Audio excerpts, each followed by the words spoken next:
Alors on a expliqué auparavant combien, donc dans le Pérec 24, combien la clipa spirituelle, la clipa rouchanite, peut avoir un impact sur la personne, et qu'une personne peut faire des fautes et se séparer d'Akadosh Baruch Hu. Mais si, à partir du moment où une personne se sépare de Dieu, il devient encore plus bas que la clipa.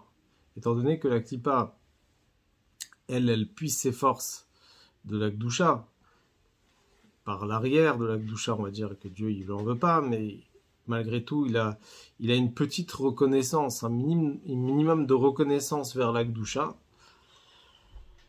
et qu'elle fait en quelque sorte sa mission, alors que la personne qui transgresse, il va complètement à l'encontre de la volonté d'Akadosh Baruch Hu.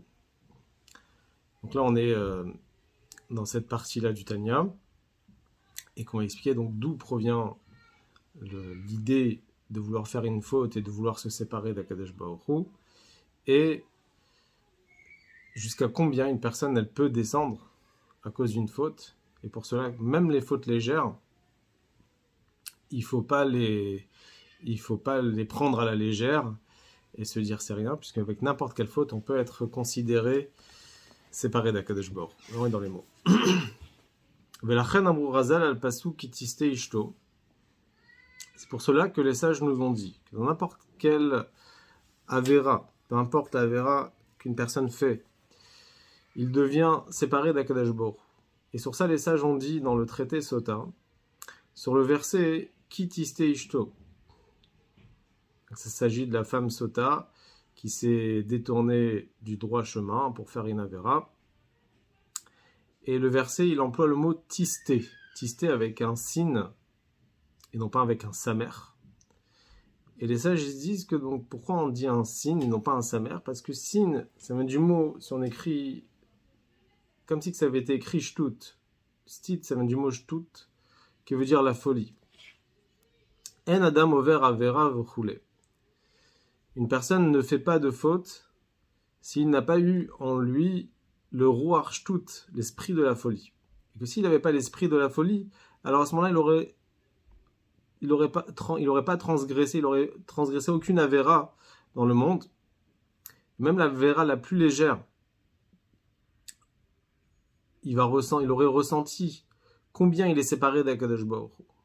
Et sur ça, un juif, il est prêt à faire Misirut Nefesh, que d'aucune manière, d'aucune façon, même s'il est dans la situation la plus basse, comme la Sota, alors c'est sûr qu'il n'aurait pas fait de faute s'il n'avait pas eu le Ruach Shtut. Alors, ici, le Admorazaken, il précise, et il ramène donc l'histoire du pasuk de Kitiste Ishto, qui est une avéra, on va dire, très, très grave, qui est l'interdiction de Shetchish, l'adultère. Alors c'est étonnant, puisque ici dans le Tanya, le Admorazaken, il veut nous dire, nous faire passer comme message, que même la avéra la plus légère, une personne n'aurait pas transgressé s'il n'avait pas eu le ruach shtut, l'esprit de folie. Alors la question qui se pose, pourquoi le Admorazaken il a choisi un exemple, l'exemple de la femme Sota, qui est une avéra qui est très grave, les avérotes qui est les plus graves de la Torah. Pourquoi il n'a pas choisi un exemple d'une avéra qui est plus légère que celle-là? Alors, on peut dire deux réponses. Première réponse, c'est que ici l'Admorazaken il veut dire que d'abord il s'agit de tout le monde, et que ce soit les hommes, que ce soit les femmes, et que même les personnes qui se trouvent dans au plus bas des niveaux, comme l'histoire de la Sota, que s'il avait pas eu le ruach shtut, il n'aurait pas fauté. Et que même si on est, pas seulement si on est à un niveau plus élevé et qu'on sent qu'une avéra légère peut nous séparer de Dieu, on l'aurait pas fait. Mais même une personne qui est au plus bas des niveaux, qui est prêt à faire une avéra comme la Sota, il l'aurait pas fait s'il n'avait pas le ruach shtut. Ça, c'est une première explication. Une deuxième explication, c'est que l'Admorazaken, ici, il veut faire allusion pourquoi un juif, il est tellement attaché à Kadosh Baruch Hu jusqu'à tel point qu'il est prêt à faire Misirut Nefesh et de ne pas se séparer d'Akadosh Baruch Hu, même avec une Avera qui est légère. Il dit parce qu'un juif, il est considéré comme la femme de Dieu. Il est marié, on s'est marié avec Akadosh Baruch Hu au moment de Matan Torah. Tout le Shir HaShirim, le cantique des cantiques, est un exemple sur Akadosh Baruch Hu, combien Akadosh Baruch Hu il est attaché avec les Bnei Israël, comme le Khatan et la Kala. Et donc, un juif, il doit faire très attention de ne pas toucher, de ne pas affaiblir ce lien qu'il y a entre nous et Akadosh Baruch Hu. Comme la femme adultère, la femme qui est mariée, elle doit faire très attention dans les sujets de tsniout, plus qu'une femme qui n'est pas mariée. Et donc, un comportement un peu léger avec des personnes étrangères, ça affaiblit le lien qu'il y a avec son mari. Donc c'est pour cela qu'un juif qui va commettre une avéra, il est comme la femme mariée qui se sépare de son mari. Et c'est pour cela que ici le Admor HaZaken il veut nous dire que avec n'importe quelle avéra, même la avéra la plus légère, on doit sentir cette séparation qu'on pourrait avoir avec Akadosh Baruch Hu qui est le Khatan.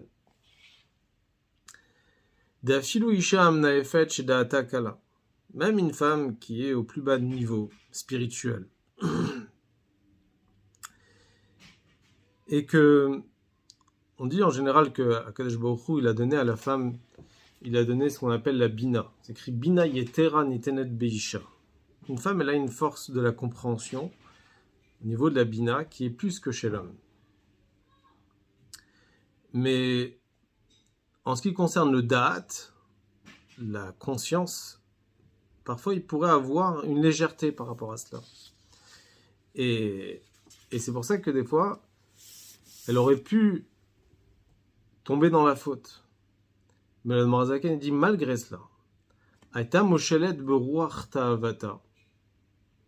Elle aurait pu dominer son esprit, son désir de fauter.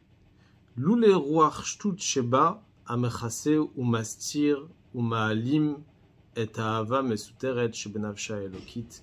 Si elle n'avait pas eu cet esprit de folie qui cache, qui voile, qui obscurcit l'amour caché qui se trouve dans l'âme divine, cet amour caché qui se trouve chez chaque juif, qu'on a expliqué dans le 19e chapitre, qui est l'idée donc de vouloir s'attacher à Kadosh Baruch Hu avec la Emunah d'Hashem, la foi en Dieu, le Yichud, Bildavka be'emunat Hashem v'yichudo ve'achduto, la foi en Dieu, l'unité et l'attachement, ou l'attachement et l'unité avec Dieu. Il y a un livre qui s'appelle le Likutei Levi Yitzhak, c'est des commentaires du Rabbi Levi Yitzhak, du père du Rabbi sur le Tanya. Et il fait le lien entre les trois expressions qui ont été mentionnées juste là. Donc, il y a trois expressions pour parler du voilement. Que le Ruach Shtut, donc l'esprit de folie, il est Mechasé, il est Mastir et il est Maalim. Le Ruach Shtut, l'esprit de folie, il cache, il voile et il obscurcit. Et il dit ces trois expressions vont voiler en réalité les trois choses qu'on a mentionnées juste après, Emunat Hashem, Yichudo et Achduto. La foi en Dieu, l'attachement en Dieu et l'unité de Dieu. Et ces trois choses vont voiler ces trois choses, Emunat Hashem, Yichudo et Achduto. Et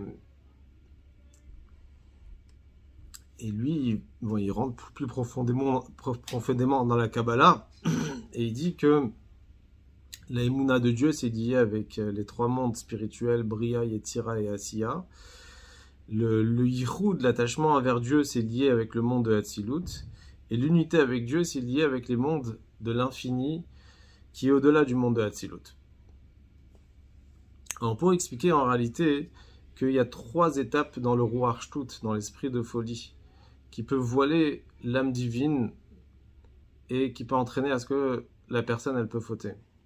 La première étape, c'est mechassé. Mechassé, ça veut dire juste, ça cache. Ça veut dire que la chose, elle est totalement là. L'âme divine, elle est là, elle est présente. Elle a son amour envers Dieu, elle a sa crainte envers Dieu, etc. Tout est là. Mais ce qui permet de fauter, c'est juste le voilement.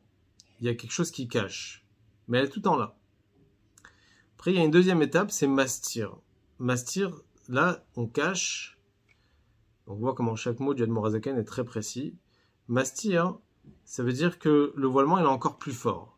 Le voilement, il est non seulement que l'esprit de folie cache, mais aussi il voile aussi même sur l'idéologie. C'est-à-dire que l'idéologie même du roi Archtout, ça veut dire qu'il va trouver des prétextes et des explications intellectuelles pour dire bon, c'est une avéra, c'est juste une petite avéra, ça va pas m'empêcher de m'attacher à Dieu, c'est pas très grave si je le fais. Et il va trouver un prétexte. Donc déjà, ça rentre dans l'intellect. Alors que la première étape, ça rentrait pas dans l'intellect. C'est juste un voilement qui faisait oublier la divinité. La deuxième étape, c'est qu'il trouve aussi des explications et des prétextes pourquoi il va faire la faute. Et la troisième étape, c'est Ma'alim. Ma'alim, c'est un voilement qui est encore beaucoup plus profond. Ça obscurcit complètement l'âme divine et qui va cacher même sur une partie qui est plus profonde de l'âme, qu'on appelle ça la Nekudat HaYahadut, le point essentiel du judaïsme qui est au-delà de l'intellect et des émotions. Et que si ce niveau-là, il va commencer à éclairer, elle va pas pouvoir permettre d'oublier l'attachement avec Akadosh Baruch Hu, et à ce moment-là, il va pas pouvoir se détourner du droit chemin, même pour une avéra légère. Et donc cette partie-là de Nekudat HaYahadut, le point du judaïsme, qui est très profond, et que s'il révèle cette partie-là, il n'y a rien qui peut l'empêcher à se détacher de Dieu. Ben, cette partie-là, elle veut être Ma'alim, le roi Archtout, il veut aussi voiler. Il veut empêcher à ce que ce niveau-là se révèle. Et il va rester donc endormi, il va rester inactif, et il va pas pouvoir s'exprimer. Donc, puisque toute l'idée de la Hava Mesuteret, l'amour qui est caché chez un juif, est de vouloir s'attacher à Kadosh Baruch Hu. Donc aussi, dans l'autre sens, elle va ne pas vouloir se détacher de Dieu. Velo li paret chas veshalom me'achduto blishu memuna belev klal. Et elle ne voudra pas se séparer chas veshalom de l'unité d'Akadosh Baruch Hu. Et jusqu'à tel point que ce niveau-là de la Hava Mesuteret, elle est là, que Afilu Notlim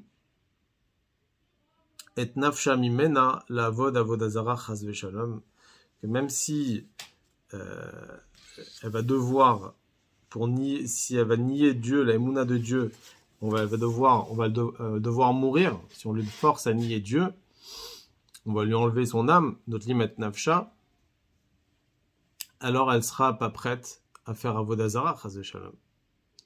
Et non seulement qu'elle va pas accepter de nier sa foi envers Akadosh Baruch Hu, mais elle sera prête à faire Misirut Nefesh et ne même pas faire une action superficielle. Ça veut dire qu'il va faire juste un acte pour faire croire qu'il va faire Avodah Zara, mais dans sa pensée, la personne ne veut pas du tout faire Avodah Zara. Même ça, elle sera pas prête à faire. Filou b'ishtachava levada blishu memuna balev klal, même se prosterner, qui on va dire bon c'est juste un acte extérieur et que dans son cœur il n'a pas du tout la foi dans la Avodah Zara. Malgré tout, cette femme-là qui faute, si réellement elle était consciente de de cette ahava mesouteret, de cet amour caché qu'elle a envers Dieu, elle aurait fait aucune action, aucun acte. Elle sera même prête à mourir pour montrer son amour envers Akadosh Baruch Hu. Elle aurait même pas fait une action tout simplement pour faire croire qu'elle fait Avodah Zara, mais qu'elle n'y pense pas une seconde. Même ça, elle ne sera pas prête à faire. Donc on voit que la force de la Vam et Souteret, l'amour qui est caché, qui est la Nekudat et Yadout, qui est le point profond qui se trouve dans chaque juif et chaque juive, elle l'a en elle. V'chol sheken, lichbosh hayetzer, veta'avat haniouf. Si déjà elle est prête à mourir pour ne pas transgresser, elle sera prête aussi à ne pas se séparer de Dieu pour pouvoir combattre son Yetzer Hara ou avoir un désir négatif. Shem Isurim Kalim imita Hashem Ishmerenu sont des souffrances plus légères que la mort, que Dieu nous en préserve. Ça veut dire que si elle est prête déjà à céder sur sa vie pour ne pas nier la foi envers Akadosh Baruch Hu, alors il est certain qu'elle sera prête à céder sur ses plaisirs matériels pour ne pas se séparer d'Hachem. Sauf que quoi? Sauf que à ce moment-là, elle oublie qu'elle a cet amour caché envers Hachem. Et c'est pour ça qu'elle trébuche comme un sot qui n'est pas du tout conscient de ce qui lui arrive, et il peut faire des choses qu'il n'aurait pas fait si il avait toute sa conscience.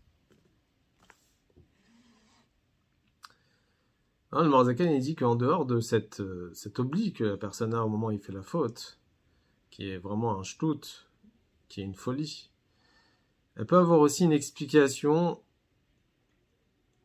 pour son roi shtout, qui va expliquer pourquoi c'est pas très grave de faire la Avera, et qu'il pourrait avoir l'impression qu'il est encore attaché à Dieu et qu'il se sépare pas de Dieu, etc. Il dit, Vaefresh, she'etzla ben isur niouf l'isur ha'ishtachava l'avodah zara, ou gam ken ruach shtut de klipa.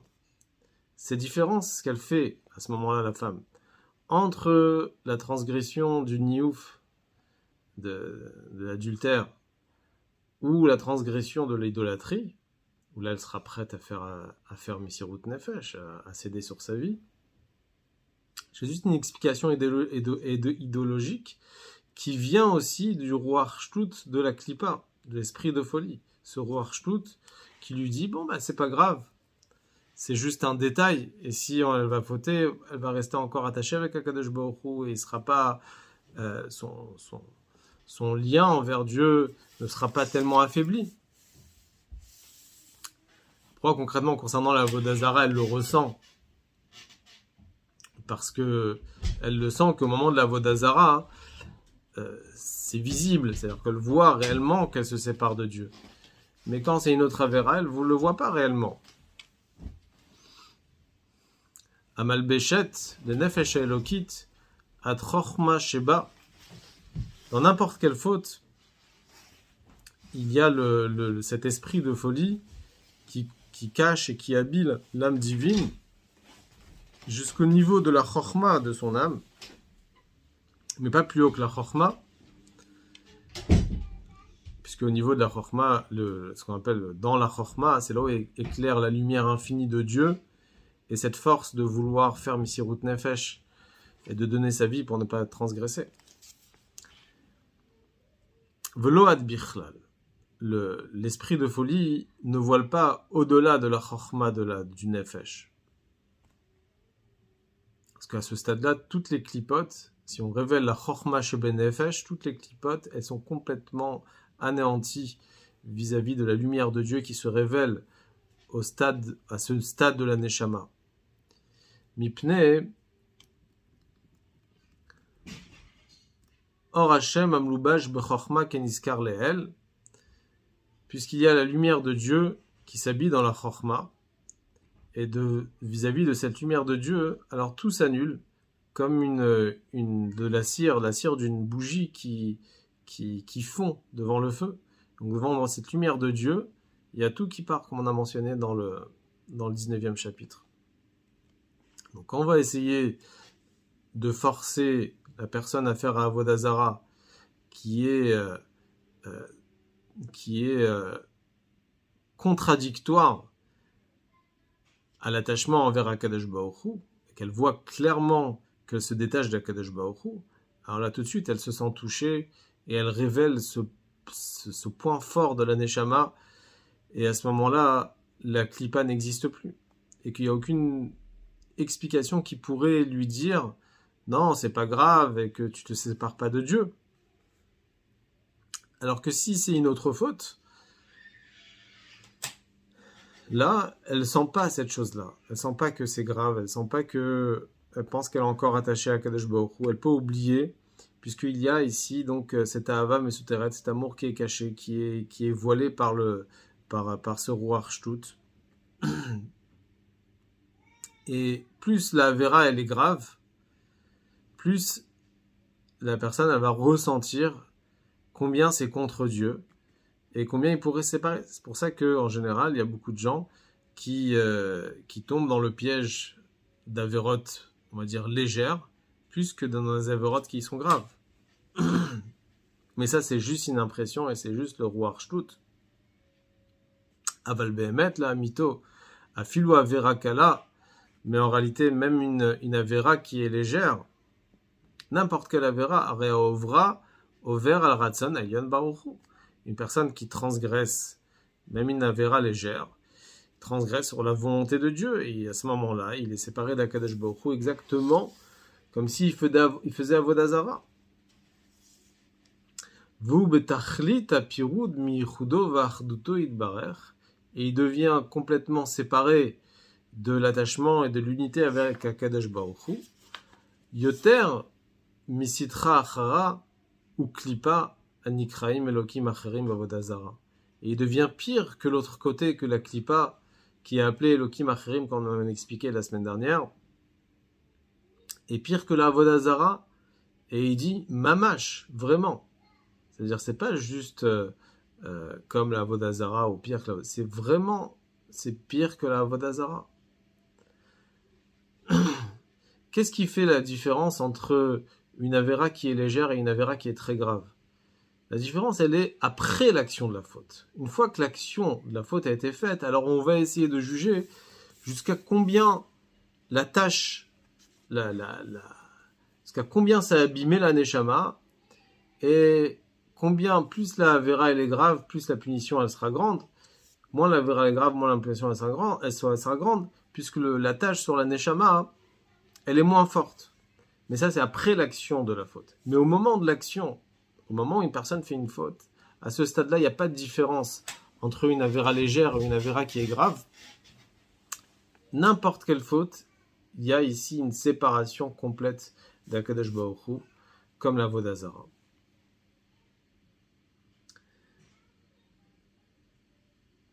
Et là, le Morazaken, il va dire encore plus. Il va dire non seulement qu'une personne, il est pire que la klipa spirituelle de la Avodah Zara, mais il est même pire que toutes les choses qui sont descendues dans ce monde matériel, qui sont habillées même dans un corps physique, qui se sont éloignées de Dieu. Même ces choses-là, la personne, elle peut être même plus bas que cela. V'yoter mikol advarim anishpaim mimena ba'olam hazeh.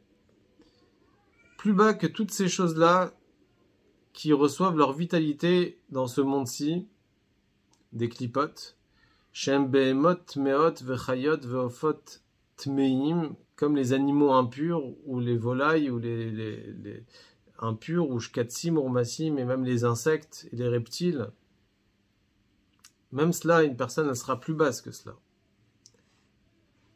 C'est que le rabbi disait souvent dans les familles de ne pas donner aux enfants des dessins ou de ne pas leur acheter des vêtements avec des dessins d'animaux qui ne sont pas cachers, d'animaux impurs.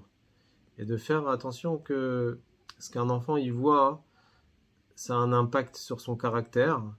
Et le fait qu'un enfant y joue avec des animaux impurs, ça pourrait avoir un impact sur sa conduite et se lier avec les clipotes atmeot, avec les forces du mal.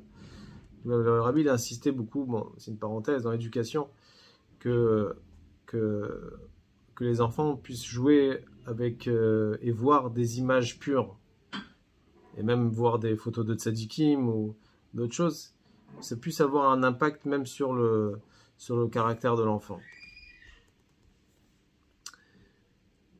Et là, il dit que Mahamar Yatush Kadmar.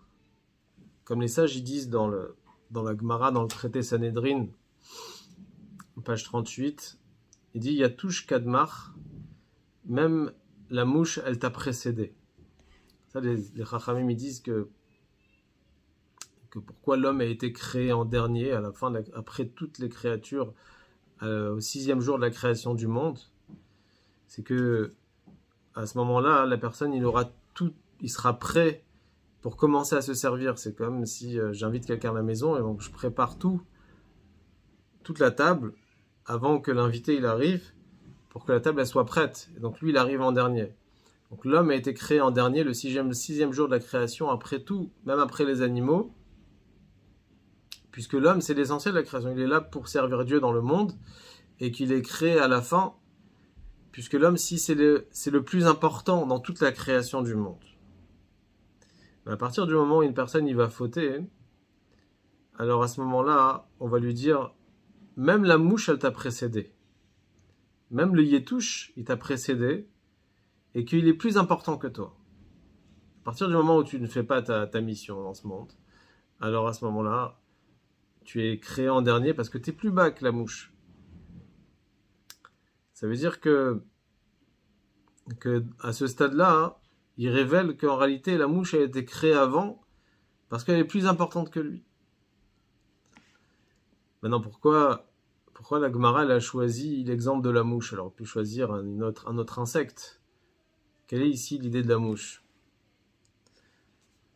Alors, il dit, Pirouche, pourquoi on a choisi cet exemple? Il dit parce que des af yetush shemachnis ve'eno motzi shi aklipa yoter tartona u'rechoka miprinat hakdusha amashpet betachlit harichuk.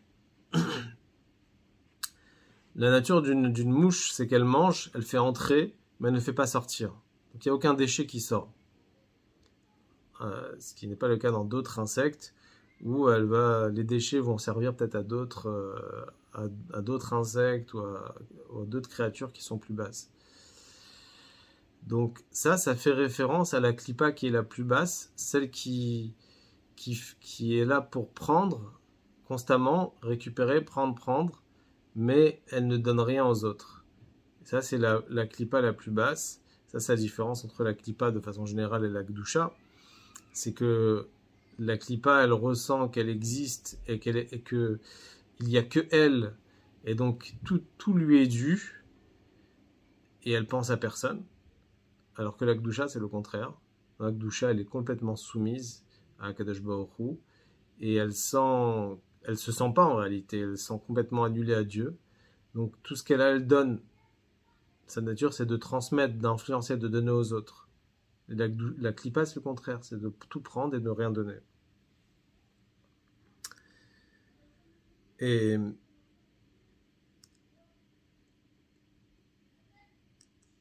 alors il dit que, ici le Admor Hazaken, il dit, donc même cette yétouche, cette mouche, qui est là, qui prend, qui ne donne pas, même par rapport à ça, elle est kodemet laïch achoté. Elle précède la personne qui faute. Alors quand on dit précéder ici, ça veut dire aussi pas seulement dans le temps, mais même un temps spirituel. C'est-à-dire elle précède spirituellement. Bishtal shelut ve'yirida tachayut meratson ha'elyon baruch. Par l'enchaînement des mondes et la descente de vitalité de la volonté céleste pour donner de la vie aux créatures, et donc il y a eu un enchaînement. Et à ce moment-là, la mouche, elle précède avant la personne qui faute, et à ce moment-là, elle est plus basse.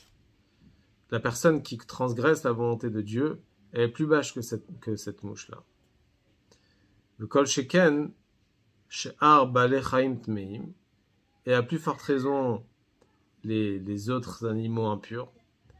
Va filou chayot raot, même les animaux sauvages, encore plus bas même que les animaux sauvages, parce que les animaux sauvages ont une nature non seulement d'endommager, mais une nature aussi même de tuer, chas v'shalom. Et pourquoi la personne qu'il faut est même plus bas que ça? C'est parce que chez Kulam, Enam Meshanim Tafkidam. C'est parce que toutes ces créatures-là ne changent pas leur mission pour laquelle elles ont été créées. Kadosh Baruch Hu leur a créé ce caractère-là, de faire cette chose-là, et donc elles ne changent pas leur mission. Upkudato idbarer shamra rucham, et l'ordre de Dieu est préservé dans eux, et à ce moment-là, ils vont pas à l'encontre de la volonté d'Hachem.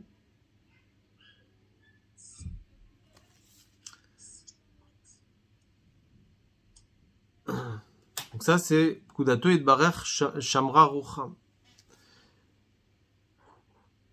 Ve'af al-gav.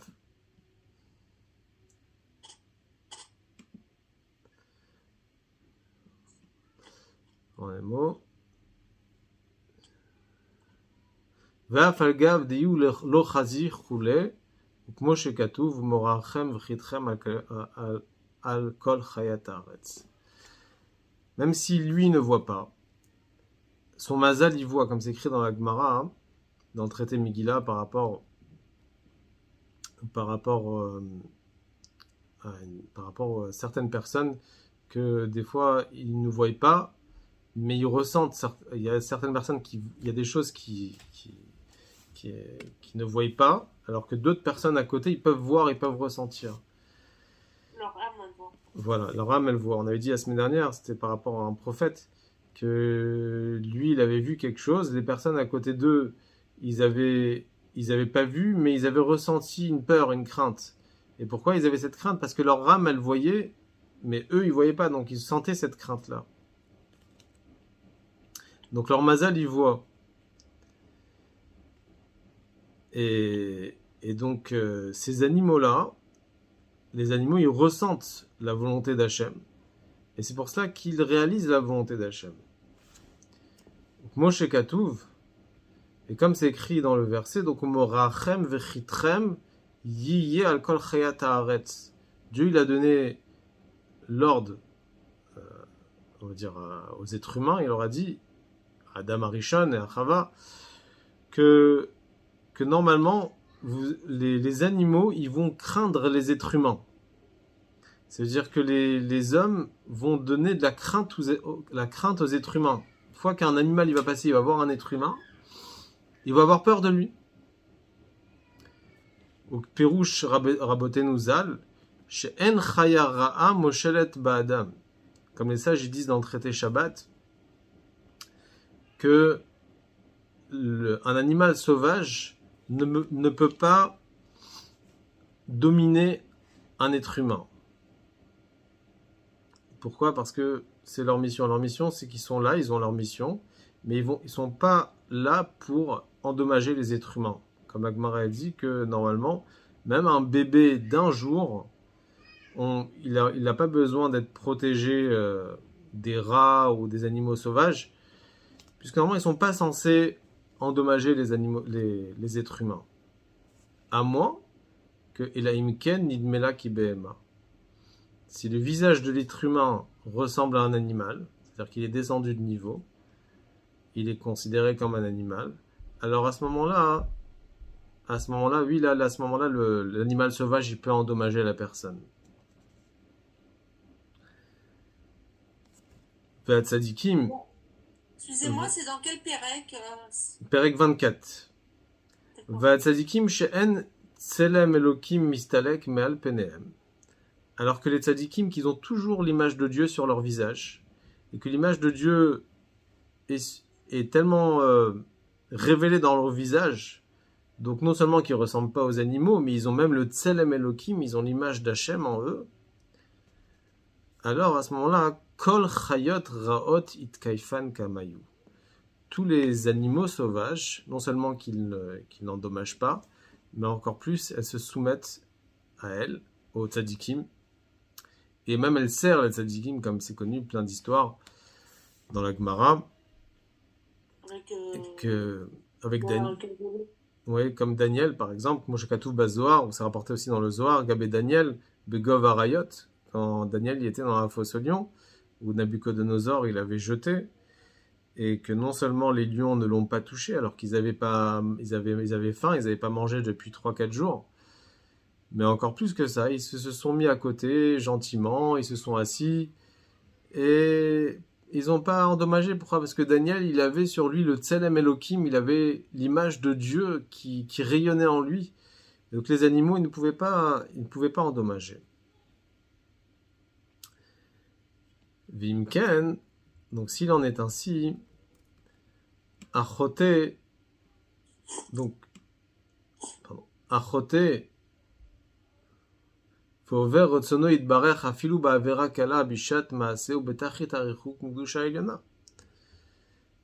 personne qui faute qui transgresse la volonté de Dieu, même avec une avéra légère, au moment de la faute, il est éloigné de la sainteté céleste. Shehu yichudo v'achduto itbarech, qui est l'attachement et l'unité avec Akadosh Baruch Hu. Yoter mikol balei chaim atmeim mushkatzim urmasim amushpaim misit chachara ou klipa vodazara. Étant donné que lui va à l'encontre de la volonté de Dieu et que ces animaux-là qui sont impurs, eux ils font la volonté de Dieu. Donc à ce moment-là, lui il est plus bas que cela. Si la personne n'avait pas eu le ruach shtut, cet esprit de folie, qui fait oublier cet attachement envers Akadosh Baruch Hu, qui est la Hava Mesuteret, et qui lui dit, bon, ce que tu fais, c'est pas très grave, etc. Alors il aurait jamais fauté, et il serait retenu, il serait renforcé, il aurait fait tous ses efforts pour se renforcer, jusqu'à même faire Misirut Nefesh, même céder parfois à sa vie, donc il sera prêt à se surmonter et ne pas se séparer d'Akadosh Baruch Hu. Si tu veux, la semaine prochaine, on va expliquer pourquoi le Pikuach Nefesh repousse toutes les autres avérotes. Bezrat Hashem.